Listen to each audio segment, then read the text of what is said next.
Hello everyone, welcome back to our podcast, Nothing Millionaire About Us. This is your host, Jasraj Soki, and today I'm joined by my friend Indrajit. So, थोड़ा background देते हैं आपको इंद्रजीत क्या है. He's basically an orthopedics doctor in a government hospital.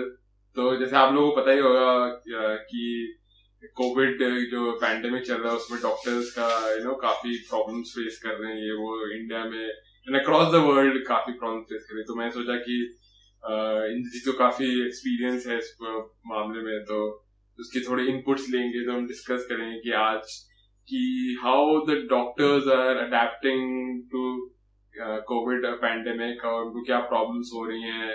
और काफी जो stories आजकल आप सोशल मीडिया में पढ़ रहे होंगे, फेसबुक ट्विटर पे, about shortages of beds and medical care is not sufficient. तो आज वो हम डिस्कस करेंगे from the perspective of doctor, क्योंकि जितनी हम न्यूज पढ़ते हैं it sort of comes from the media, तो काफी वन साइडेड होती है. तो हम इजी है पर्सपेक्टिव फॉर्म करना कि doctors are not doing enough या government is not doing enough.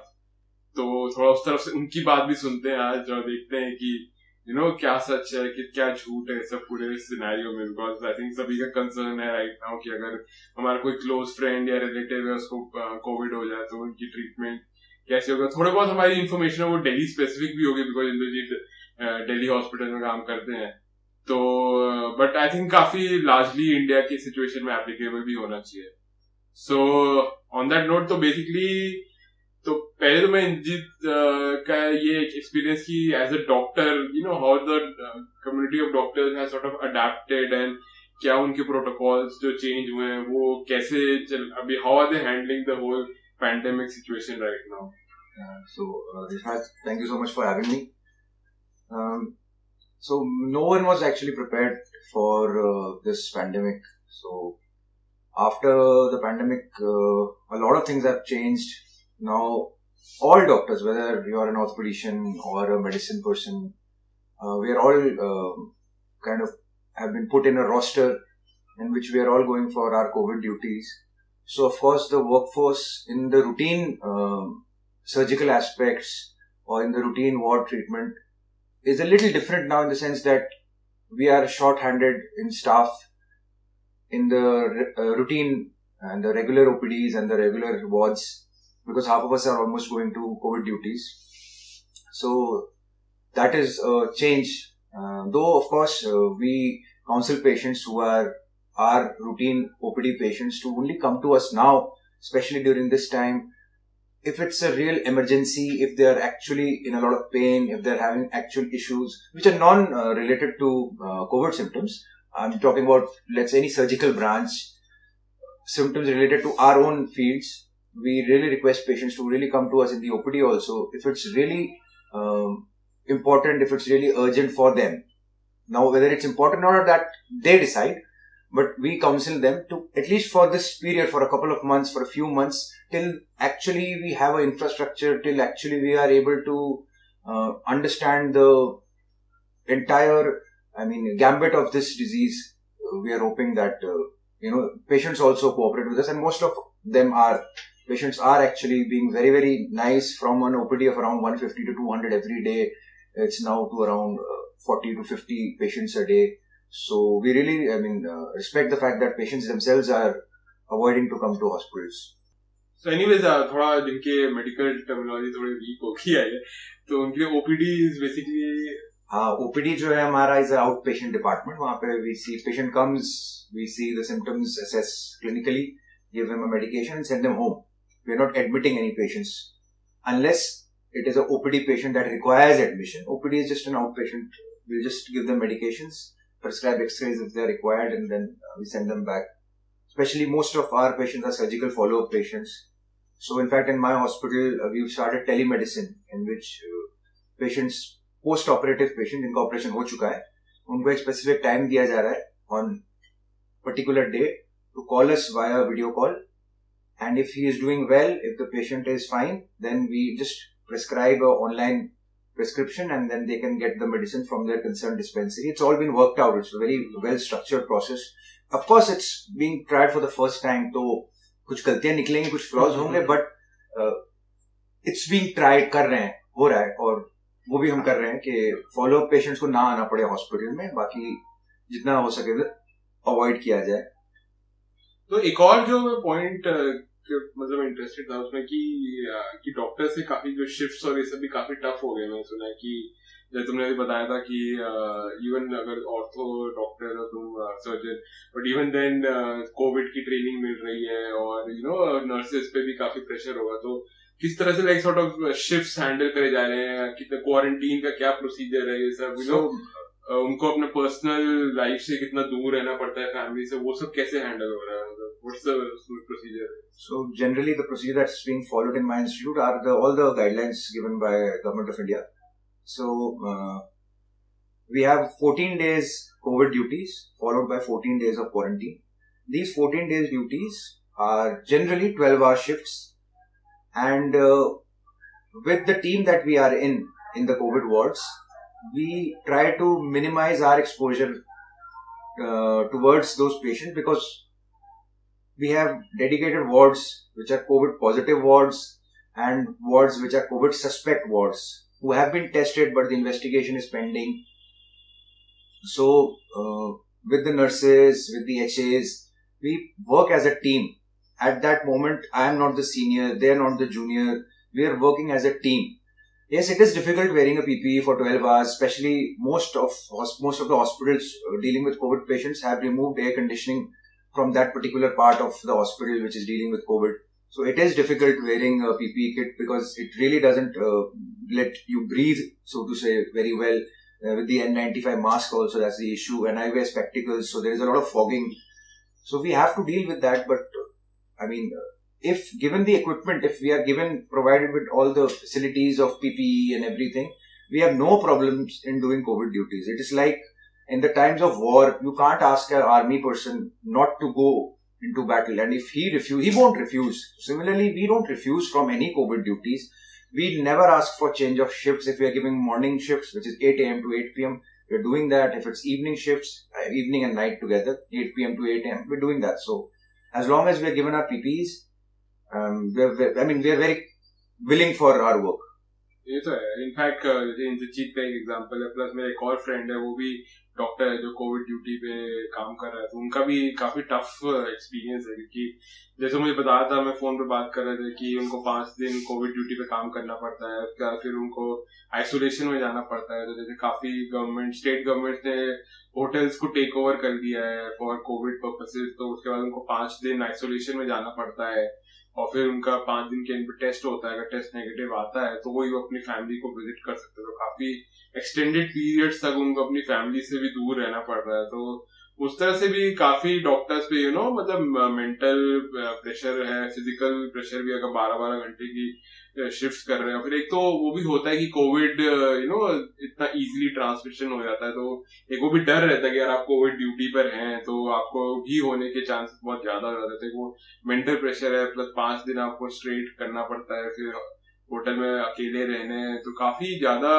Problems face कर रहे हैं डॉक्टर्स। तो ऐसा नहीं है कि अब जैसे जो मैं कुछ स्टोरीज की बात करता कि लोगों ने फेसबुक या ट्विटर पे डाला है कि हमारे कोई रिलेटिव बीमार हो गया था, हम इस हॉस्पिटल गए, वहां पे बेड्स नहीं थे, एक और हॉस्पिटल गए, वहां पे डॉक्टर ने एडमिट करने से मना कर दिया, फिर हम इधर उधर भागते रहे तो बड़ी मुश्किल से कहीं बेड मिला। कई केसेस में ऐसा भी कि उनको बेड मिला ही नहीं और जो पेशेंट है वो उनको रेस्पिरेटरी ब्रीदिंग इश्यूज हो रहे थे, तो उनकी डेथ हो गई while waiting for a bed। तो ऐसे काफी सारी स्टोरीज आ रही which of course are true, but इसमें एक मुझे जो इन स्टोरीज को पढ़ के जो थोड़ा एक अंडर हैंडेड जो मुझे इमोशन होता है कि जो हेल्थ इंफ्रास्ट्रक्चर और डॉक्टर्स नहीं कर रहे काफी, और वो अगर बेड अगर है तो उनको एडमिट कर देना, ऐसा ट्रू नहीं है। क्योंकि एक पैंडेमिक एकदम किसी ने एक्सपेक्ट नहीं किया था कि ऐसा होगा। आज इंडिया में एज ऑफ नाउ करीब ऑलमोस्ट 2.5 लाख पेशेंट्स हो चुके हैं, उनमें से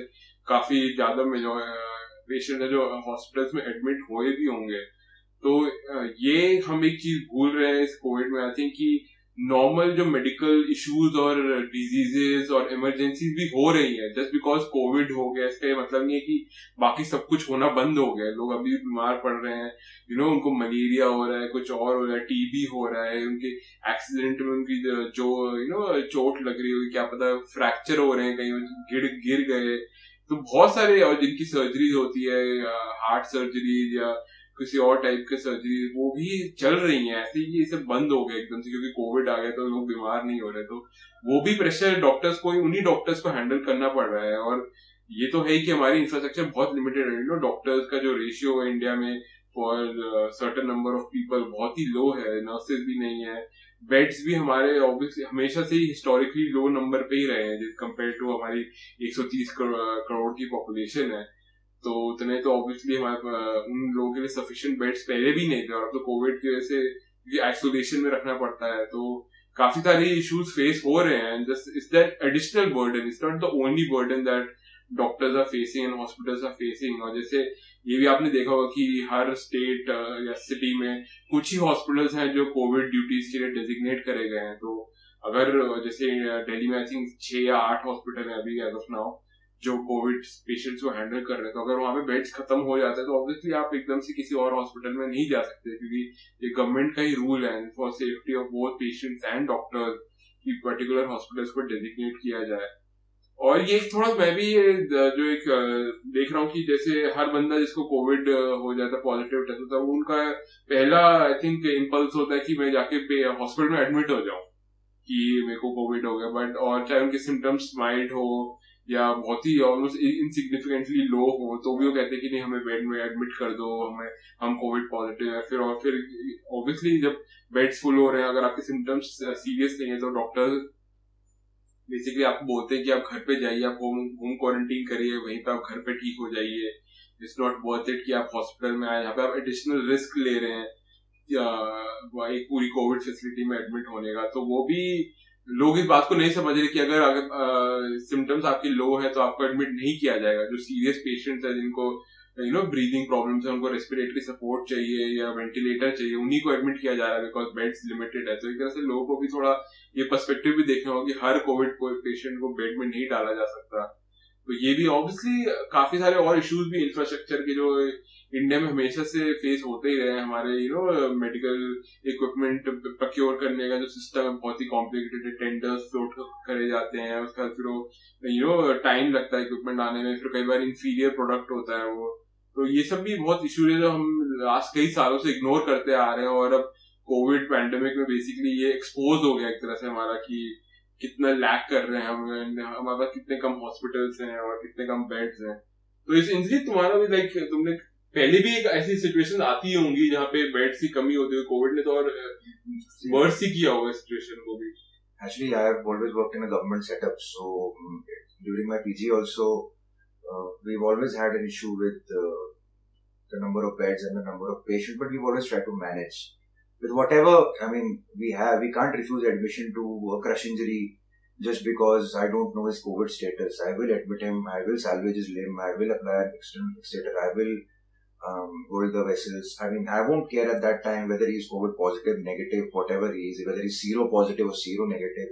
As long as I have my gloves, my basic gown and everything, that is something that I will do. So, that is there. But yes, of course, with the COVID pandemic, a lot of things have come up in the sense that why, in all these years, why did we not have this? Why did we not have that? And that is something which the, policy makers and the people who are sitting, at Central Vista, they have to think. I don't have to think that. Yes, I have to think before I cast my vote that I think for 70 years, we have been probably divided on the basis of some religious things, some other regional reasons. But at the end of the day, if I lose a patient who's a COVID patient, at that time, it is never a concern to me whether he's a Hindu or a Muslim. We know our patients by ward numbers, ward 3, bed 14, and we just know their diagnosis. We never ever have asked or known what was the name of the patient. So, that is there, and of course, because of this, we don't have ventilators, we don't have beds. if we provide beds, if hospitals are being said to increase the bed count, but still the staff remains the same. So for a doctor who's handling, let's say, 30 bedded ward, you increase it to 60. But he's still one person, he still has that one or two nurses with him. So the problem is not, actually addressed. खाना पूर्ति हो रहा है, तो वो एक issue है जो मुझे ऐसा लगता है कि अब इसकी वजह से शायद हम लोग और थोड़े से विजिलेंट हों, और हर 5 साल में जब हम अपने वोट कास्ट करें तो अब हम इन बातों पे ज्यादा ध्यान देना कि, और बाकी जो आई am not an expert in that, so I won't really comment about it, but ये जो हमारी नीड्स हैं कि 2% ऑफ जीडीपी हेल्थ केयर में दिया जा रहा है और हजारों करोड़ों रुपए पता नहीं कहां से कहां चले जा रहे हैं, and there are so many other issues which me being a doctor I am not the expert in this, but we are really short handed. पीपी आ रहे हैं, N95 आ रहे हैं, बट वो डिफेक्टिव निकल रहे हैं. व्हाई वुडंट वी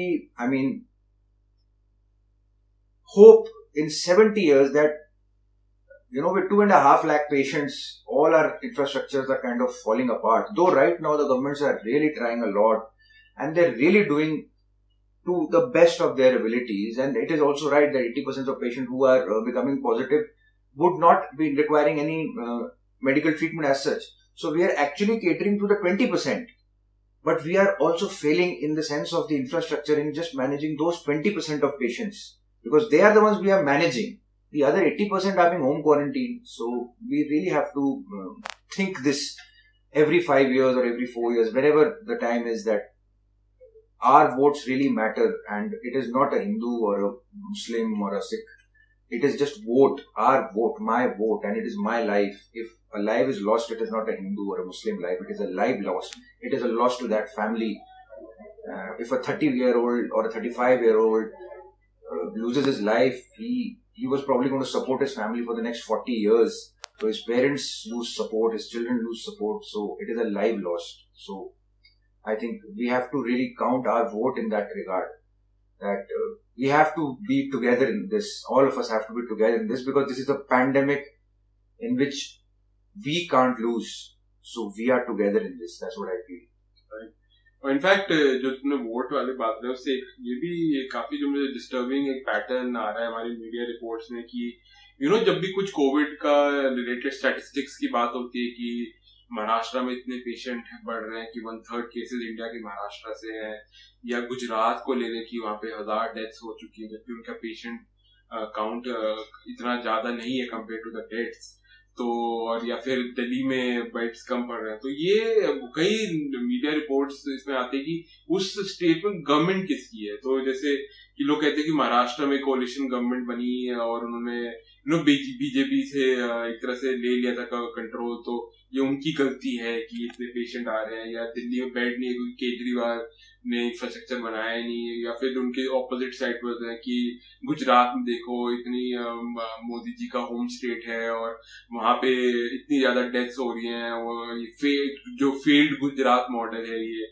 तो ये भी काफी ज्यादा मैं देखता हूँ कि तमिलनाडु में इतने केसेस हो रहे हैं क्योंकि वहां पे रीजनल जो पार्टीज है वो नहीं कर पा रही. तो ये जो पॉलिटिकल लाइंस पे हमने कोविड में भी डिवीजन लाने की कोशिश करी है, काफी डिस्टर्बिंग है. बिकॉज एक जो वायरस है कोरोना वायरस, उसको कोई फर्क नहीं पड़ता कि ये हिंदू मुस्लिम है जैसे इंद्रजीत ने बोला, या फिर ये बीजेपी का स्टेट है या आप पार्टी का स्टेट है. तो हम ही ये सब डिविजन क्रिएट करते हैं और फिर हम इसी पे लड़ते रह जाते हैं. तो मैं देखता हूँ ट्विटर पे और बाकी टीवी पे जो न्यूज आ रही है कि लोग इस बात पे फोकस करते हैं कि हाँ इस स्टेट में क्या हो रहा है क्योंकि नॉन बीजेपी है या बीजेपी स्टेट है. तो इससे जो मैसेज एसेंशियल है कि इंडिया में टोटल केसेस जो बढ़ते जा रहे हैं वो अभी भी कंट्रोल में नहीं आ रहा. वो किसी भी स्टेट में इतना कंट्रोल में नहीं है एक्सेप्ट मे बी केरला जिसने काफी काम किया है. तो इसमें एक तरह से मैसेज लॉस्ट हो जाता है कि हमारा ओवरऑल जो गवर्नमेंट हेल्थ इंफ्रास्ट्रक्चर में पैसे खर्च कर रही वो कम है, और हमारे पास हॉस्पिटल्स कम है, डॉक्टर्स की जो कॉलेजेस होते हैं मेडिकल कॉलेज यहाँ पे डॉक्टर्स MBBS पास करते हैं जो करते हैं वो कम है, वहाँ पे सीट्स कम है, बहुत ज्यादा रिजर्वेशन की भी इश्यूज आते हैं कि जनरल पेशेंट जो स्टूडेंट उनको सीट्स नहीं मिल पाती. और हमें जो बैच का साइज है वो बढ़ाना चाहिए और मेडिकल कॉलेजेस स्टार्ट करने चाहिए, वो सब रह जाता है क्योंकि अगेन पूरा बस यही हो जाता है कि बीजेपी किस स्टेट में अच्छा कर रही है और या कांग्रेस किस स्टेट में अच्छा कर रही है, तो इसी में पूरा डिबेट शुरू और खत्म हो जाता है। हम ये तो देखते हैं कि इंडिया एज अ होल कैसे कर रहा है कि हमारे पास इतने डॉक्टर्स है, जैसे कह रहा था कि आप बेड्स बढ़ा दो, उससे क्या होगा। जैसे दिल्ली में अभी गवर्नमेंट का ऑर्डर है कि होटल्स को कन्वर्ट कर देंगे हॉस्पिटल्स में, और कम्युनिटी हॉल्स और ये ओपन जो एरियाज हैं जहाँ पे बेड्स लगाए जाते हैं उनको कन्वर्ट कर देंगे, और ऐसा भी तो बेड्स तो बढ़ते जाएंगे, बट अगर आपके डॉक्टर्स और नर्सेज नहीं है उनको मैनेज करने के लिए, तो उससे फायदा क्या होगा। आप तो बस डॉक्टर्स पे और भी ज्यादा प्रेशर डाल रहे हैं। तो अगर लॉन्ग टर्म तो हमें ये भी देखना पड़ेगा कि हम कैसे डॉक्टर्स की स्ट्रेंथ बढ़ा सकते हैं अपनी कंट्री में, कॉलेजेस, नए कॉलेजेस खोल के, नर्सिंग कॉलेजेस खोल के, ये सब भी हमें देखना चाहिए। इसको हर चीज को पॉलिटिकल और रिलीजियस एंगल से देखना आई थिंक बंद करना पड़ेगा, एटलीस्ट इस पैंडेमिक के बीच में। ऑलरेडी बहुत इंडिया में टॉपिक्स है जो इन लाइंस पे लड़ी जाती है। आई डोंट थिंक हमें हेल्थ पे भी इसी लाइन पे लड़ना चाहिए। This is one thing that should be separate from that. तो वही है कि आई थिंक मीडिया की भी गलती है काफी जाती है, और फिर लोग भी हैं जो इसी टाइप के नैरेटिव में फंस जाते हैं और लोग इसी बात पे लड़ते रहते हैं कि कौन सी स्टेट गवर्नमेंट कितना अच्छा करे। बिकॉज अगर आप रियली देखें तो कुछ स्टेट गवर्नमेंट से छोड़ के सभी की हालत खराब है। जितना भी कोशिश कर रहे हैं तब भी काउंट बढ़ते जा रहे थे। लास्ट कल 1-2 दिन में 10-10 हजार केसेस इंडिया में ऐड हो रहे हैं, बहुत ही ज्यादा। We are like now fastest growing type top countries में आया। आई थिंक स्पेन से भी हम आगे चले गए, हम टॉप 5 टॉप 5th रैंक आ गई हमारी, जो अच्छी रैंक नहीं है, बहुत गलत रैंक है, हमें बॉटम में होना चाहिए था। बट तो वो भी है कि बढ़ते जा रहे केसेस, बाकी कंट्रीज तो काफी कंट्रोल कर रही है, बट इंडिया में नहीं हो रहा। बिकॉज हम ऐसी छोटी छोटी बातों पे लड़ते रहते हैं कि, तो वो भी है कि हमें ये सब भी हमें खुद भी देखना पड़ेगा।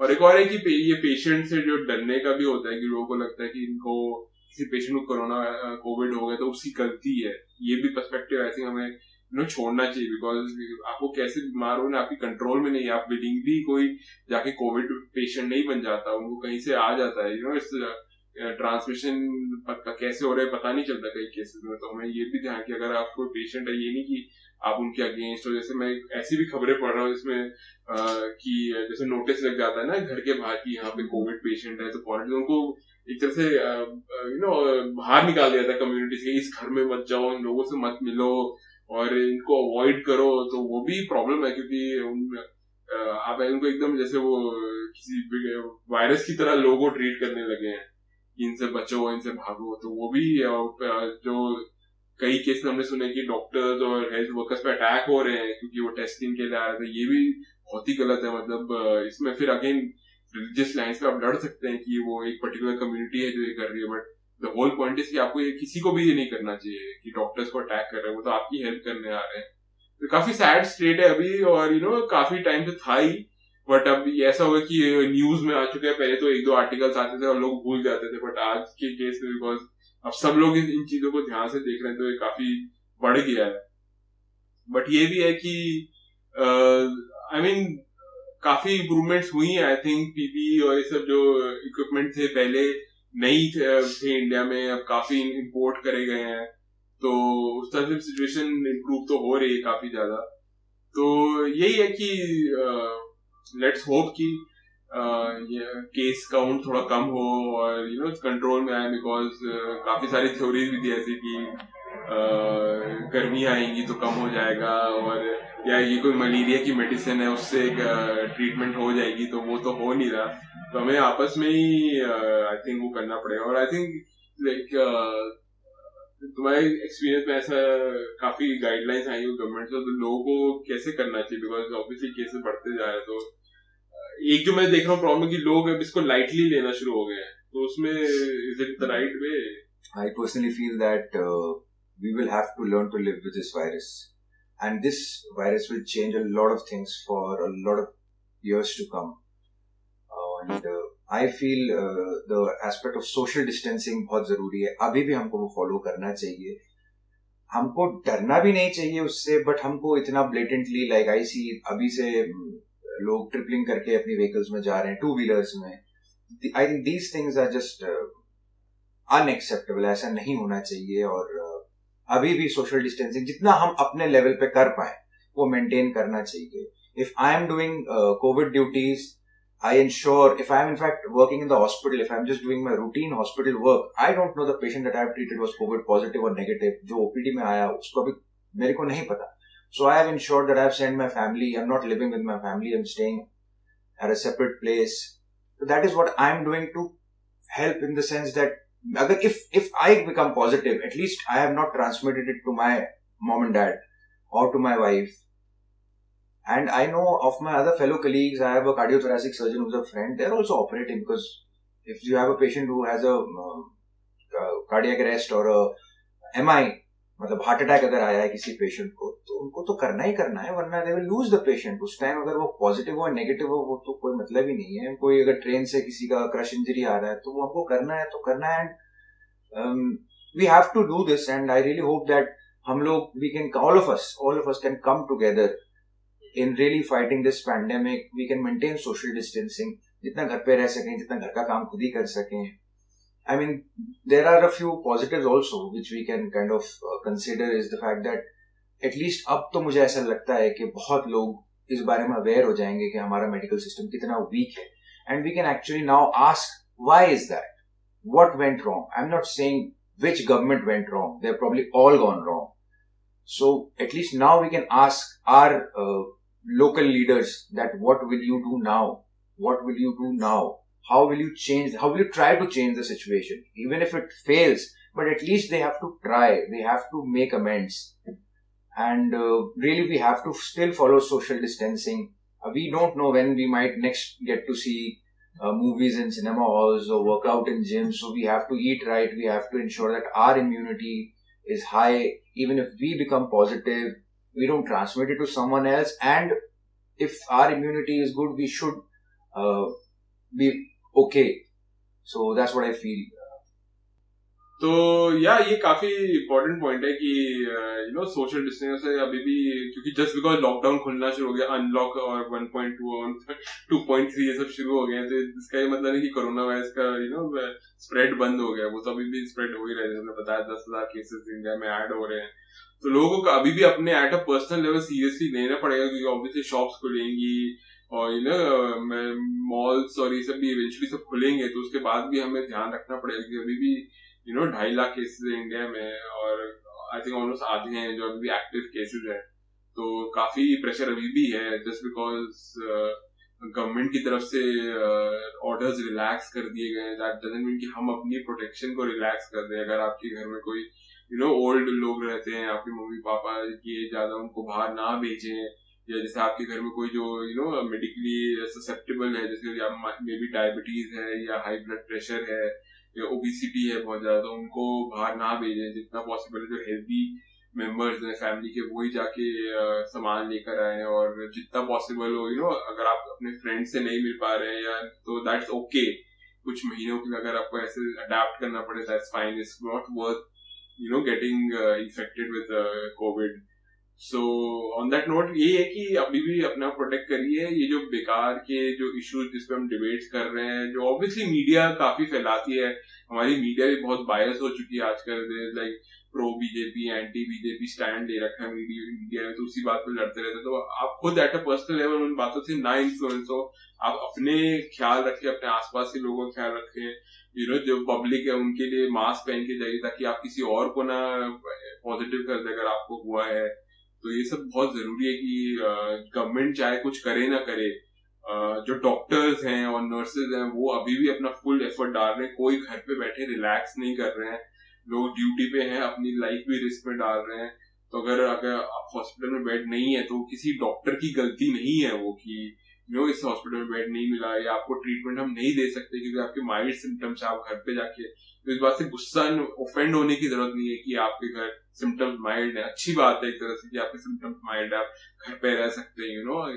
जरूरी नहीं है कि आपको बेड पे ही हॉस्पिटल बेड पे ही रहना है. जो इनको सीरियस केसेस है उनको प्रायोरिटी मिलनी चाहिए. तो हाइपर लोग आजकल रिएक्ट करते हैं हर न्यूज के लिए कि हमें कैसे मना कर दिया या हमें ऐसे कैसे कर दिया, या मैं टेस्ट के लिए गया था तो उसने कैसे बोल दिया कि किट्स नहीं है. ऑब्वियसली शॉर्टेजेस हैं, but we have to adapt to them. गुस्सा करने से कुछ शॉर्टेज सॉल्व नहीं हो जाएगी. You have to listen and keep trying कि कहीं और पे हो जाए. बट ये नहीं कि आप सोशल मीडिया पोस्ट बना के बस गुस्सा दिखा दें और डॉक्टर्स को मारे पीटे या नर्सेस को अटैक करें, ये सब की कोई जरूरत नहीं है। कोई डॉक्टर कभी ऐसे स्टैंड नहीं लेगा कि इस पेशेंट को जाने देते हैं, इट्स नॉट वर्थ इट। ये कोई भी डॉक्टर ऐसे नहीं सोचता। उन्होंने पूरी लाइफ पढ़ाई करी है और मेहनत करी है जस्ट फॉर द फैक्ट कि वो पेशेंट्स को ट्रीट कर सके। ऐसे कोई भी पर्सनल किसी का एजेंडा नहीं है कि मेरे हॉस्पिटल में ये लोग ट्रीट हो और ये लोग ना ट्रीट हो। ऐसा सोचना भी एक तरह से गलत है। सो इस तरह से ऑब्वियसली प्रॉब्लम्स आएंगी अगर आपके कोई आसपास में कोई आपके रिलेटिव फ्रेंड इन्फेक्ट होता है, तो आपको पैनिक करना is normal, but don't take it to any extremes. जैसे है हालत वही है, एंड अगर सीरियस है तो ऑब्वियसली आपको फिर सारे एफर्ट डालने चाहिए to get a bed, but अगर नहीं है तो इट्स फाइन, आप घर पे ठीक हो सकते हैं। तो ऑन दैट नोट कि ये है कि आप लेट्स होप कि किसी और को भी ना हो, and all of us maintain social distancing and keep ourselves safe. And अभी कुछ महीने और चलेगा, डोंट, कोई मिरेकल क्योर नहीं आने वाला है। जितने भी लोग मेडिसिन की बात कर रहे हैं कि ये अच्छी चल रही है, नहीं, दैट इज ऑल वेरी बहुत ही स्मॉल केसेस में देखा गया है। तो वैक्सीन आने में बहुत टाइम लगेगा, मे बी नेक्स्ट ईयर आएगी वैक्सीन। तो फिर then we all have to live with this virus and adapt our lives and just hope कि ये कम हो जाए। So thank you for listening in, stay home, stay safe, and have a good day today. Thank you. Bye bye.